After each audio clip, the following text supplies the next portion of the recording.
Have you ever really thought about the knowledge we've lost to time?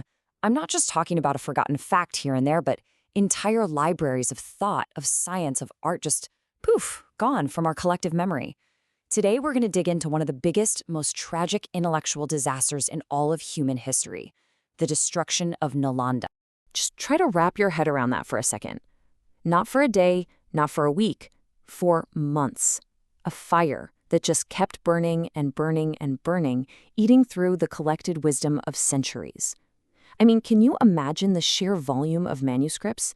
Countless one-of-a-kind texts on medicine, math, astronomy, philosophy, all of it just turning into smoke and ash. This wasn't just some building fire. This was the deletion of a huge chunk of our history. And that's really the heart of it, isn't it? What kind of place builds a library so massive? The answer takes us way back, over 1,500 years ago, to a place that was, in every single way, the intellectual center of the ancient world. So, to really get what was lost, we've got to first understand what it was.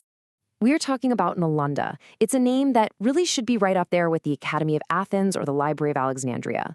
It was located in ancient India, and it wasn't just, a school or a monastery. No, it was something totally new, this revolutionary idea that would pretty much define what education could be.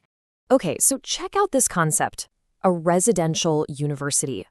Think about how wild that was for the time. This wasn't a place where you'd show up for a lecture and then head home. This was complete, total immersion. The students and the masters, they lived right there together, side by side, creating this 24/7 bubble of debate, discovery, and deep, deep study. I mean, what a radical idea. And because of that radical idea, Nalanda basically became a magnet.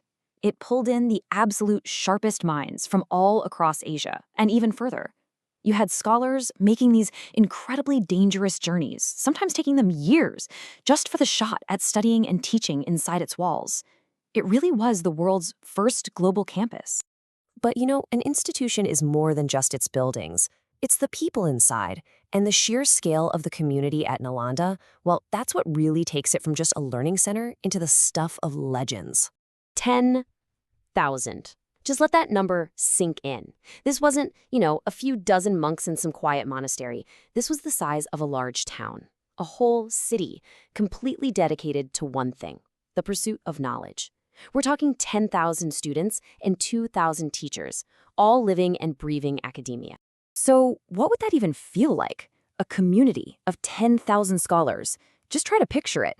A truly global gathering, with people talking in dozens of different languages.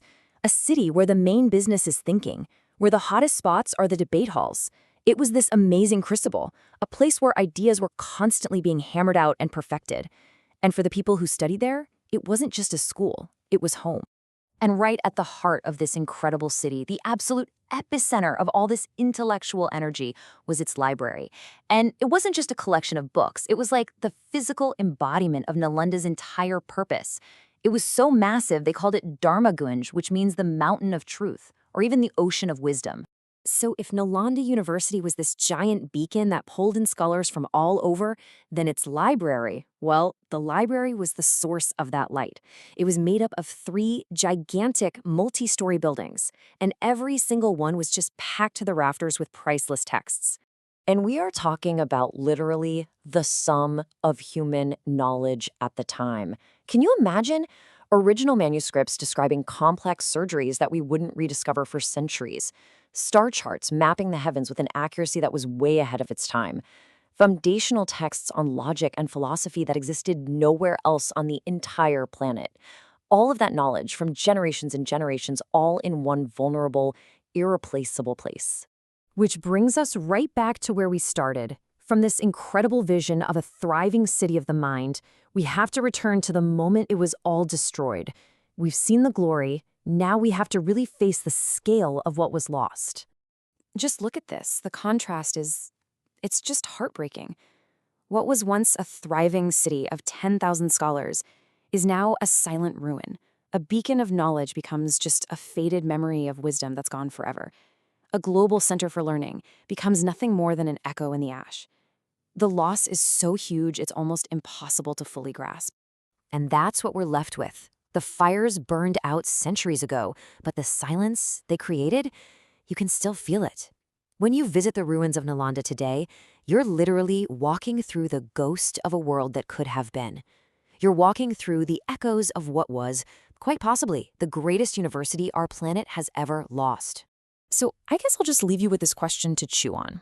What scientific breakthroughs were set back by centuries? What brilliant philosophical ideas were snuffed out before they had a chance to change the world?